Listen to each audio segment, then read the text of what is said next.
Botanical Dimensions is a non-profit corporation driven by the notion that we must preserve the traditional folkloric information that pertains to plants, medicinal plants, and we must preserve the plants themselves within the next 30 years, or this priceless millennia-long legacy of medical healing information is going to be irrevocably lost.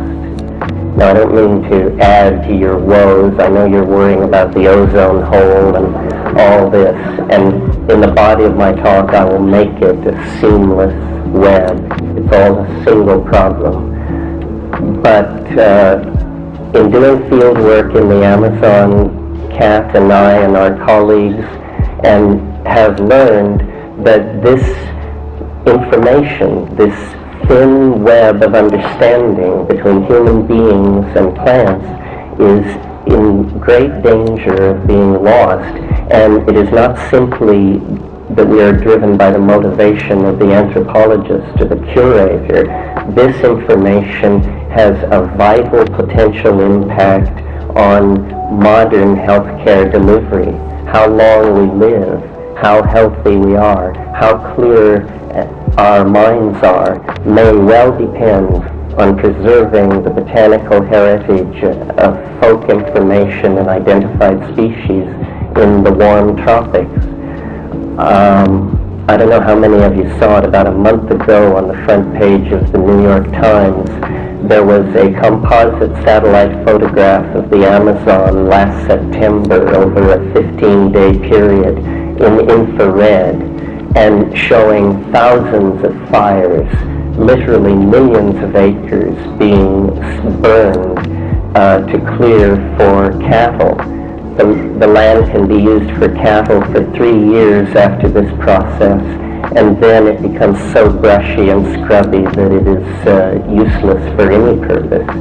The Brazilian government commissioned these satellite photographs, and they showed that 30% of the world's yearly production of carbon dioxide, which is a greenhouse gas, was caused by these September burnings in the Amazon, and that the amount of particulate matter lifted into the stratosphere was equivalent to 3 eruptions the size of the El Chinchon volcano in Mexico. So this is a massive ecocidal impact, a massive insult to the atmosphere of the planet. And these kinds of things imperil all of us.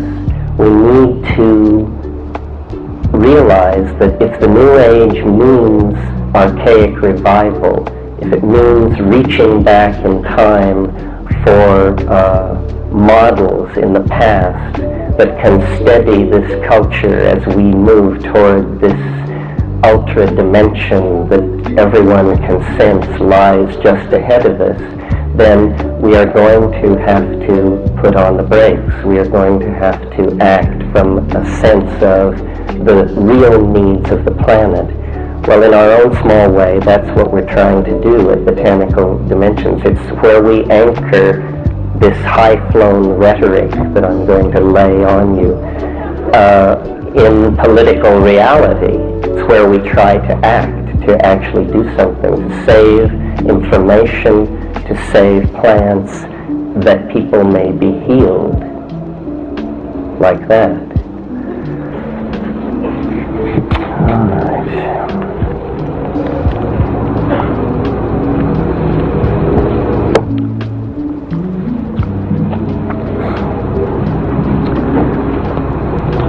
I call this discussion the light at the end of history, and in a way my remarks about Botanical Dimensions set the stage. I wanted to talk about the end of history in an optimistic way. I wanted to transcend the airheadedness that haunts New Age rhetoric and still be able to say something positive about the future, both short-term and long-term, and give a kind of sense of possibilities outside the ordinary political agenda. The New Age, if it means anything,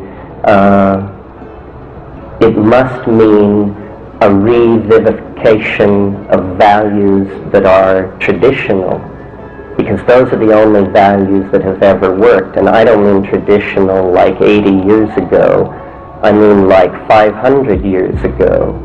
In other words, there's a need to stand for a cultural answer that is not couched in the terms of Western European, male-dominated, paternalistic, white civilization.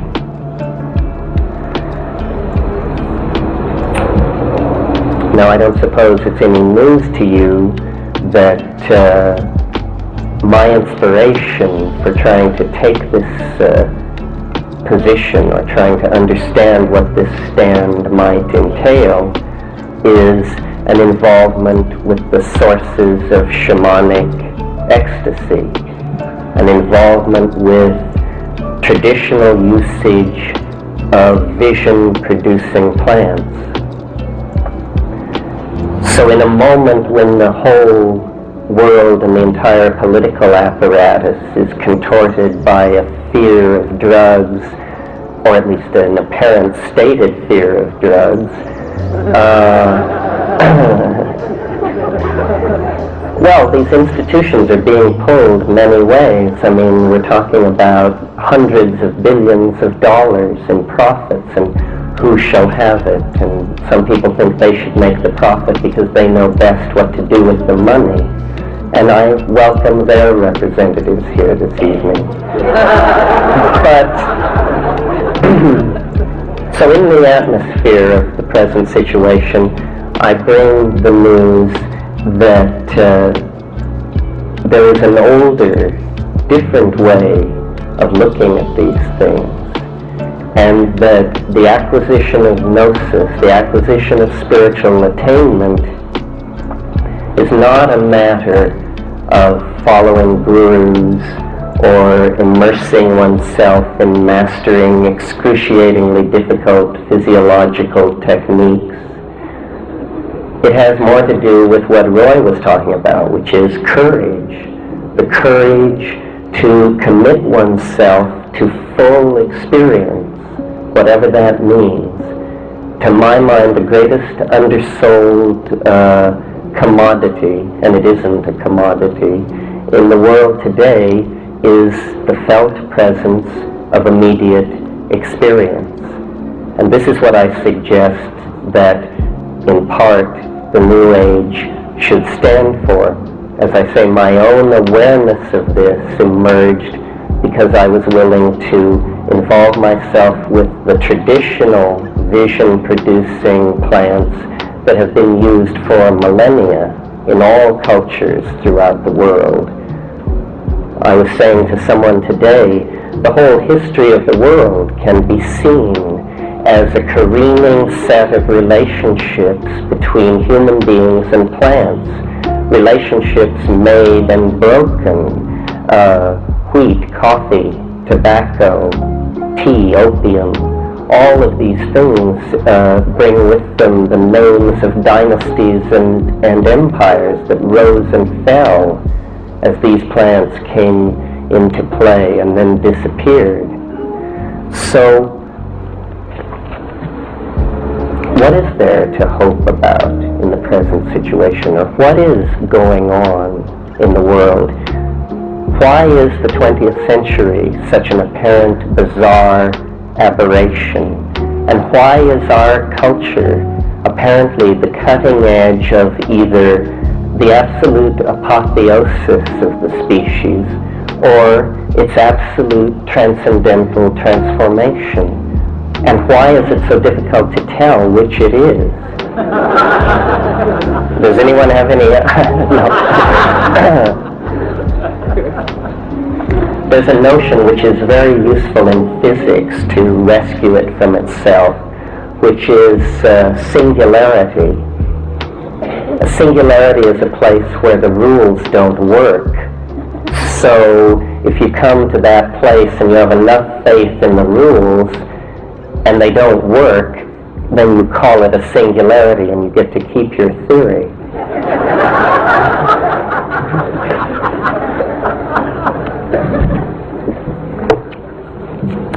But it's very bad to have a lot of singularities.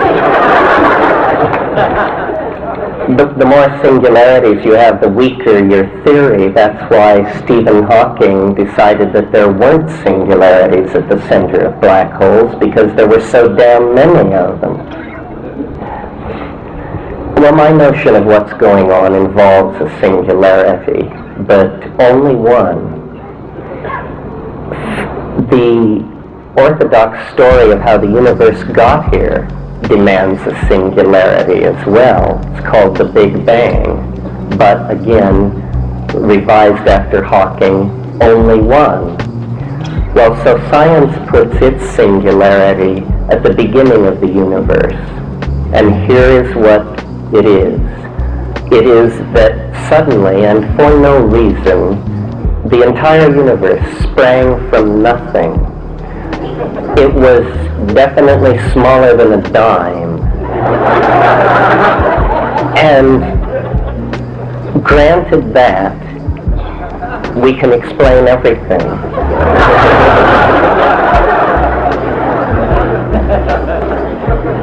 Well, I reasoned somewhat differently. I agreed that there would be a need for a singularity in a good model of what's happening. But it seemed to me that the singularity would probably be more likely to emerge out of a very complex set of preconditions rather than just springing from nothing.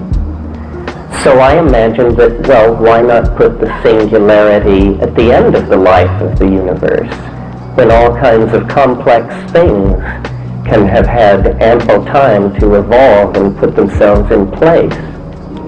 And then perhaps these complex things, whatever they may be, will generate a singularity. So, in fact, this is the notion. It's the notion that the whole history of the universe moves through a series of condensing stages, each stage requiring less time than its predecessor.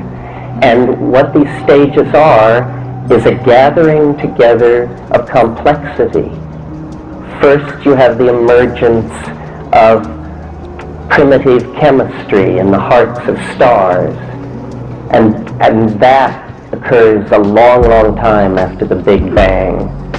And then somewhat shortly after that, in terms of hundreds of millions of years, you get exotic chemistries on the surfaces of planets, and then more quickly, life, and then rather shortly after that, consciousness, and almost instantly then, this.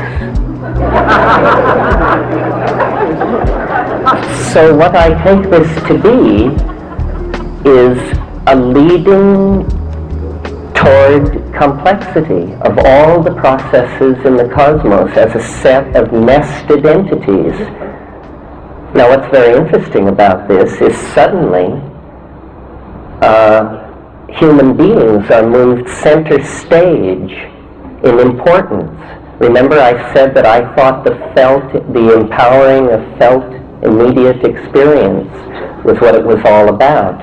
So suddenly, human beings, which in the scientific model are epiphenomenal observers, are centralized to the whole cosmogonic myth. Why? Because people, as we all know, are the weirdest and most complex objects in the universe. And throughout time, throughout history, we see that they become yet more complex and more bizarre through the generating of more and more codes, more and more bizarre interfacings with nature and self through technology, more and more self-reflection, more and more communication, more and more flowing together. Perhaps you can anticipate what this leads to. It leads to ever more frenzied historical existence, but it doesn't go on forever. You know, the general theory of history taught, say, at Cal today is called the pointlessly fluctuating theory of history, which is what it appears to be, except for this factor of embedded complexity, movement toward concrescence. I had an occasion to discuss this with Carl Sagan recently, and it was interesting. He pointed out that information has not moved faster since the discovery of radio. Radio moves at the speed of light. Since then, the plateau of the rate of information transfer has been at a plateau. The largest atomic explosion ever detonated was in 1958. There's been none larger since, which is, I think, something you can think about in the middle of the night, too. And the fastest object ever created by human beings reached its top speed and continues to hold it in 1967. So what is it that is growing more dense around us, that we can see and feel in the literal complexification of our own lives? Well, I submit that it is connectedness, and that this is a theme which is not arising out of sociological factors. It's arising out of the bones of the planet itself. We are not caught in some kind of universe where human beings are completely outside the plan. Rather, I think history is somehow part of the plan. And by anticipating or somehow trying to come into resonance with what history's part in the plan is, I think we can lift the pall of existential doubt that is the legacy of modern thought. In other words, there can be a postmodern philosophy that is organic, biological, human-centered, humane, and even psychedelic.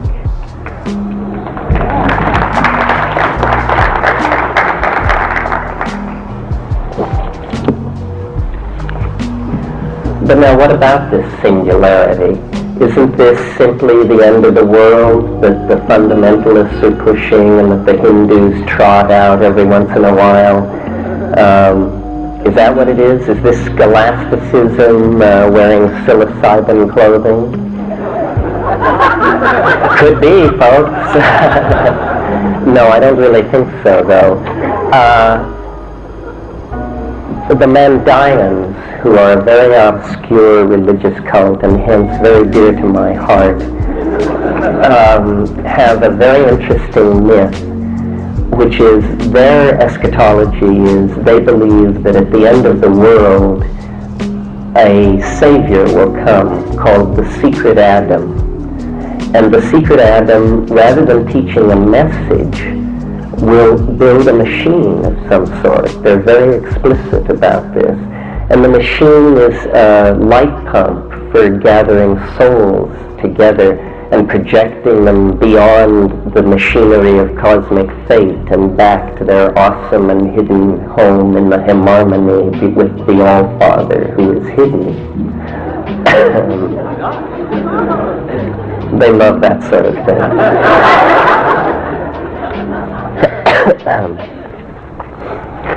In any case, this notion is very interesting, that somehow tool-making is a kind of salvational exercise, that somehow technology, which we have tended to abhor because in its present stages it is so toxic and vulgar and so badly manipulated and unethically manipulated, nevertheless, what it represents is a continuation of a process which seems to be very dear to human beings, which is the process of fashioning ideas into matter. And I think that what we're moving toward if we can come out on the other side of the very narrow political neck, the crisis that looms ahead of us, because there is a historical crisis, make no mistake about it. But I'm speaking actually to a world that survives that crisis, a world beyond the century. And I think that world has a crack at allowing us to become what we wish to be, to project ourselves out of the monkey nature and to really explore what self-reflection means. This could easily turn into an outlandish nightmare. The challenge is very real. I know that many people who follow my ideas and come to these events are psychotherapists and psychologists and therapists of all sorts. There is a great responsibility here to the creation of the future image of the human mind. Psychotherapists and psychologists and therapists of all sorts. There is a great responsibility here to the creation of the future image of the human mind, because what we are moving toward is a technological singularity. In other words, the process of technology has been dominating our evolution since at least 25,000 years ago. For far longer than that, as a physiological type, we have been steady. There's been very little variance. But the proliferation of cultural artifacts has been ever increasing, asymptotically increasing now, toward the point that one can see that what is actually being proposed by whatever this force is that is driving the human unconscious and releasing ideas into the stream of historical time, what is actually being proposed is a full self-imaging of the soul. I've thought of this in terms of turning the human body inside out so that the soul is visible and the body becomes an object freely commanded in a realm which we call the imagination. These things are possible. This stuff is being labored toward in these tall, glassy buildings all around us, even as we speak. Technology, information, transformation of coding, it has a life of its own. If you were an extraterrestrial staring down at this planet, you wouldn't see a human civilization. What you would see is a swarm of codes, some of them genetic, some of them electronic, some of them pheromonal, acoustic codes. Information is what's loose on the surface of this planet. Why? Why not? We have nothing else to compare it to. Perhaps this is what biology always ushers into, is this ever more intense, ever more accelerated self-reflection, self-expression. What is to be done with it? Well, I think that in a way it is doing what is to be done with it, and that a great deal of political education consists in standing back. What we are moving toward has a sense of itself. What we must provide is a channel of communication for a guiding image for the lives of each one of us, a guiding image for society. And what I think it is the felt presence of immediate experience. That's what sex is about, that's what psychedelics are about, it's what good philosophy, good food, decency, it's what all these things are about. The valuing people, valuing the moment in which you are in as a cog in a wheel. Not, it was a great poet who said, it is not he or she or them or it that you belong to. There's something to that, I think. But in combination with this technological thing, It isn't simply a call to dignity and presence in the moment. It is a call to dream, because we are going to become whatever it is we wish to be. We stand on the brink of entering into a kind of hyperspatial dimension. The entire culture is poised on the brink of an ocean of imagination. The mind, which began, 50, 100,000 years ago, a tiny spark pulled forth out of the darkness in the dim recesses of these pack hunting primates on the plains of Africa, and then slowly, all that looking into the campfire, all those eons of boredom,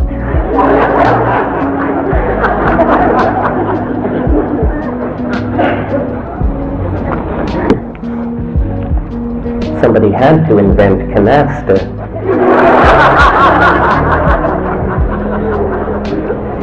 No, the game which was invented, the game which invented itself, was symbiosis with plants. Out of this primate stock, there came one species that had the habit, the weird predilection for addicting to almost anything. To its mate, to its territory, to its place in a hierarchy, and to plants. And this symbiosis between people and plants is what gives us the legacy of our great religions. Soma, this mysterious vegetable concoction which drove the imagination of Vedic thinkers as they moved out of Caucasian Asia and into India over a 3,000-year period. The whole of the Rig Veda is a hymn to Soma. What are these things that drove these civilizations, the Osirian civilization of Egypt? Did it depend on tryptamines native in the local acacias? What is the relationship of ergotized beer or mushrooms to the Eleusinian mysteries, which put their stamp on the thinking of Plato, Aristotle, Aeschylus, Aristophanes, the whole pantheon of Greek thinkers? And then you see in cold Europe a cultural aberration arose, and with a religion with the peculiar suspicion of nature, a suspicion of nature so complete that when it resolved itself into a dualism and defined its Satan, the power of Satan had to rest entirely within himself, and thus plants, as a tool of feminism which was associated with Satanism and demonic magic, you bet your booties, knowledge of plants completely disappeared on the European continent on any serious level. I'm talking now about ecstatic, visionary things. There were also botanical problems. The cold nature of Europe seems to give it a predisposition toward the tropanes, belladonna, the solanaceous plants that are not true psychedelics but really deliriants and frenzy-inducing kinds of nearly toxic, super intoxicants. And with European civilization comes the fullest expression of male-dominated paternalism, which of course had been brought through from Judaism into earlier Christianity, but it reached its fullest expression in the feudal ideal and chivalry, which was the final degradation of women, essentially. It carried out a process that had been going on since the fall of Mycenaean Greece. And with this comes an enormous legacy of neurosis and an enormous reluctance to be involved in the real, but rather to stratify and to remove, to dominate, and to abstract. leading to modern science, leading to the ability to answer all questions which are irrelevant. The further the question is from relevancy, the more likely you are to get an absolutely down to a gnat's eyebrow answer. Again, this tension between the need to center the human being in our models and the willingness to leave human beings completely out of the picture in order to answer a whole different set of questions. So I think it's a challenge to all of us, to each of us, to make this kind of an agenda count, to look into the future, to see that the image of what we are going to become is so important that we need to realize we are creating it by our acts, by our acquiescence in the acts of others as well. I mean, we are sitting through a particular period of idiocy, and there will be other periods of idiocy. But we can each move into the future, I think, at our own speed, at our own rate of understanding.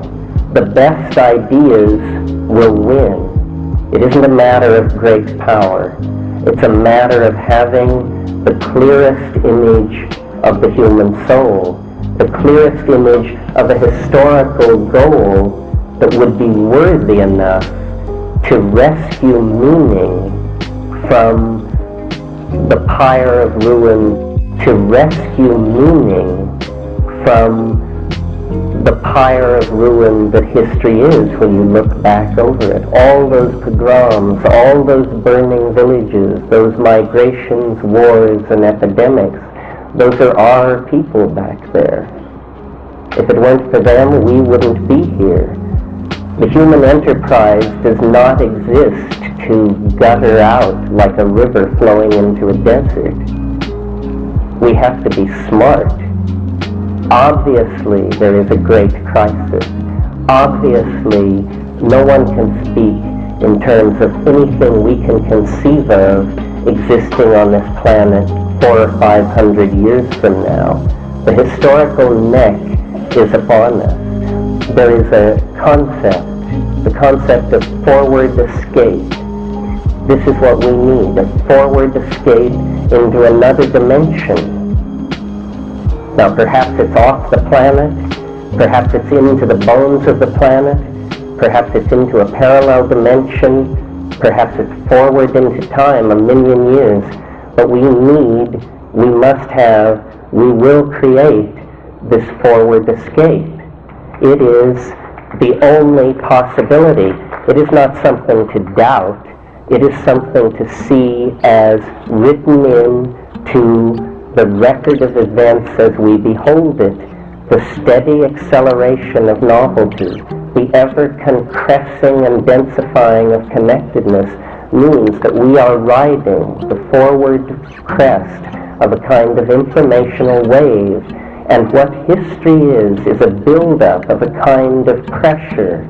You know, in engineering school they have what they call Q, vibration, as the structure approaches the speed of sound. And right before you rupture the sound barrier, you are at max Q, and the airframe is bucking and threatens to pull itself apart. And then you slide through into the other dimension where it is smooth as glass. And this is what the 20th century is. It is this enormous culmination to a thrust toward another world that began about 15,000 years ago. It's a geological microsecond in which a species that was pawing for roots turns itself into some kind of archangelic, hyperdimensional creature that goes off into the realms of its own imaginings. It is possibly the purpose of the planet. In any case, it is necessary for the planet as much as it is necessary for us. The metaphor that we should hold in our minds as we confront the chaostrophe of the late 20th century is the image of birth. It is bloody. It is messy. It does not look like part of the ordinary run-of-the-mill of how life works. But it is. It is the sine qua non. That means you can't get along without it. If the child and the mother are not parted at a certain moment, toxemia can set in. This threatens the life of the infant. It threatens the life of the mother. This is all part of nature. These microcosmic processes are repeated in the macrocosm of the life of the planet. We are that infinite, and we have come to terms. And what awaits us can hardly be imagined any more than a fetus can imagine being Ben Johnson.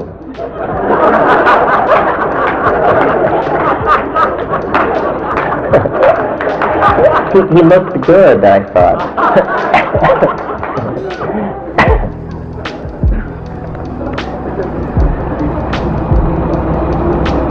So I said this was a message of hope. And it is because I believe this process is built in, and that the way we can participate in it is by talking about it, by telling each other about it, by flexing the muscle of language to communicate with each other, to dispel the fear. This is the great weapon of simple people, is plain talk with each other. It's always plain talk that topples governments. Nothing else will do. It's always plain talk that brings on great new ideas. And plain talk is an art. It's an art that we all need to cultivate. It's the personal facet of this projection of a clear self-image. And plain talk empowers the felt presence of immediate experience. In fact, it's one of the best things you can do with immediate experience. It's amazing how the most intelligent of us go through the day basically communicating in grunts and groans. You know, I can be cleaning up my house, and in the course of half an hour, Rome will fall, and I will reinvent the polio vaccine in my mind. And if someone comes to the door and asks me what I've been doing, I say nothing. And I think everyone is like that. What the psychedelics argue, you see, is that we have universes of beauty and wonder and meaning locked up inside of ourselves, which we must find a way to share. And the only way we know is language and art and the transformation of language and art. And this is what we are called to grow closer to one another, to make ourselves part of this unitary entity. It was anticipated in the 16th century by the great alchemists. Then it was called the philosopher's stone. What we are moving toward is a concrescence of ourselves and our technology and our past and our future and our intentions that will allow us to do anything. I remember a very B film I saw many years ago, and the flying saucers were appearing all over the earth. And you didn't see the flying saucers, but you saw people planting rice in paddies in Asia, suddenly looking up at the sky, and their eyes filling with tears, and tears beginning to run down the wrinkled cheeks of these elderly Oriental women. And then it flashed to people in an African village pounding taro, and then looking to the sky, and people in a huge modern city. This is the kind of singularity that I'm talking about.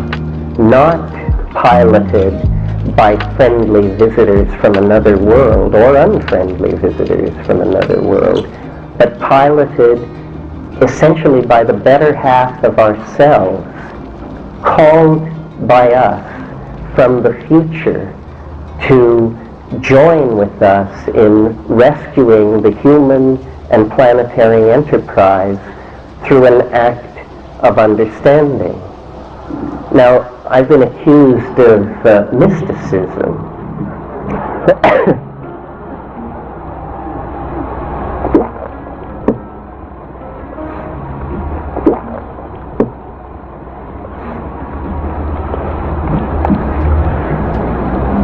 And worse.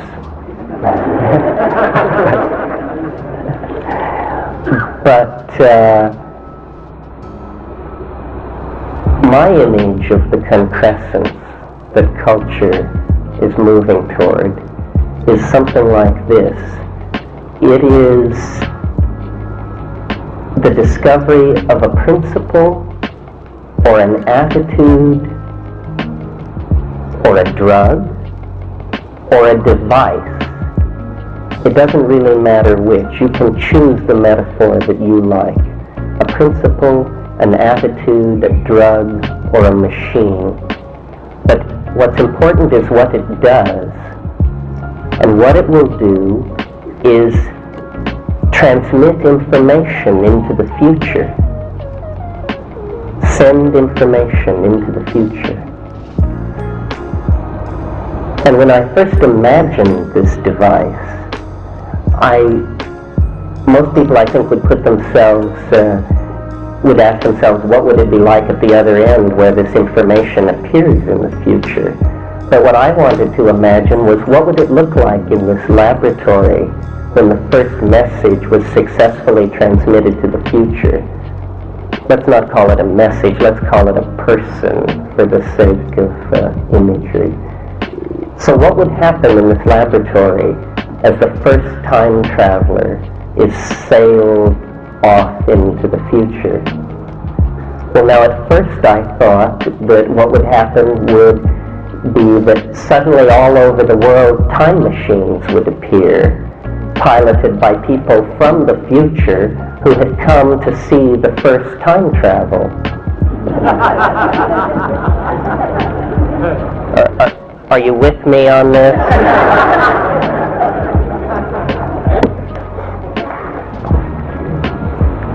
But it tugged at my mind that there was something wrong with this, because, you know, when you talk about time travel, you must never have what's called the grandfather paradox. This is, if I go back in time and shoot my own grandfather, then I won't exist, so how could I shoot my own grandfather? And in any situation where this happens, you're in trouble. So the grandfather paradox would exist in that situation where time travelers suddenly appeared at the first time travel experiment from the future.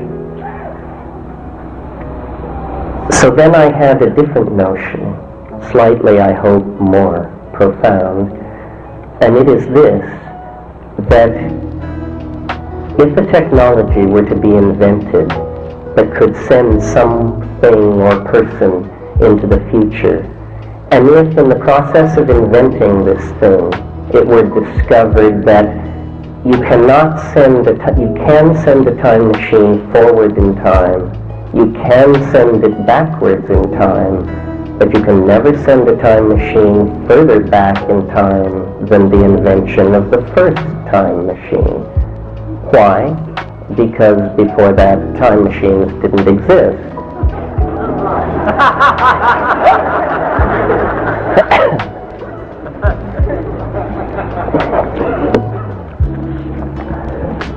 That would explain why we don't see time machines.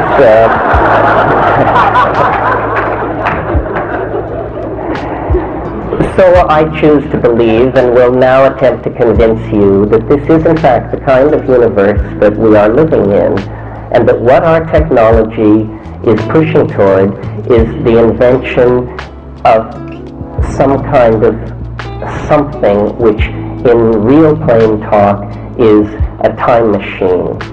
In slightly less plain talk, what is happening is that this concrescence, this singularity, this knitting together of everything is approaching the point where it can no longer be any more knitted together unless it expands into the future.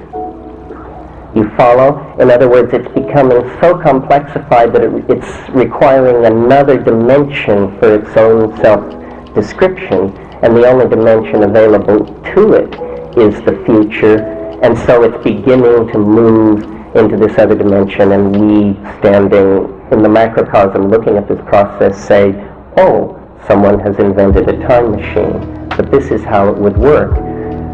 What's interesting about this idea is that if such a thing were to be created by any means, the effect would be to cause the entire rest of the future to happen almost instantly. In other words, like heat distributing itself through a gas, the most advanced states that can possibly exist in the future lie just on the other side of this technological barrier of sending a person or thing into the future, because the most advanced state flows back through the system and converts all pre-existing states to itself. So this is, to me, very interesting. It means, in a way, that we can toil toward a kind of psychotechnological switch which, if thrown, emerges us in Bodhi mind, emerges us in the highest hypostatization available to the religions of our planet, the white light, the Bodhi mind, whatever you care to style it. It actually may exist ahead of us in the historical continuum. And of course, as in quantum physics, where particles can penetrate energy barriers and appear on the other side without actually having attained energy sufficient to go over the barrier, this is called virtual tunneling, information can make its way into the past, even our past, to a very slight degree. This is what has created these psychedelic visions, these religious hierophanies. They are the products of advanced human personalities, holy men and women, staring at their minds in states of deep contemplation and anticipating the destiny of the human race, the destiny of biology on this planet. And I think that we are very close to being able to cross through the membrane and realize this eschatological possibility, to cross into a new ontos of being, the ontos of being that has called us forth across the millennia, out of the scattered jarring of the atoms into organic existence, up through the cultural experience, across the horrific leap of history, and into authentic meaning. This is what the shamans have been seeing for thousands and thousands of years. This is what the ecstatics have anticipated. This is what the great religions, however poorly, have attempted to communicate to the mass of humankind. This is our hope. It's our birthright. It's our destiny. And in my opinion, it is soon, for very good reasons, the reasons I have laid out tonight. We are to be, believe it or not, witness, I think, to the final act of the planetary drama of intelligence in 3 dimensions. Hard to believe, isn't it? I find it hard to believe. How lucky can you get? There's an Irish prayer which is, and I think I'll end the speech with this, and then we'll take an intermission and come back for questions. But there's an Irish toast or prayer, which is, "May you be alive at the end of the world." And so I make that toast to you. I believe we are alive at the end of the world, and it's a wonderful world. Thank you. Thank you.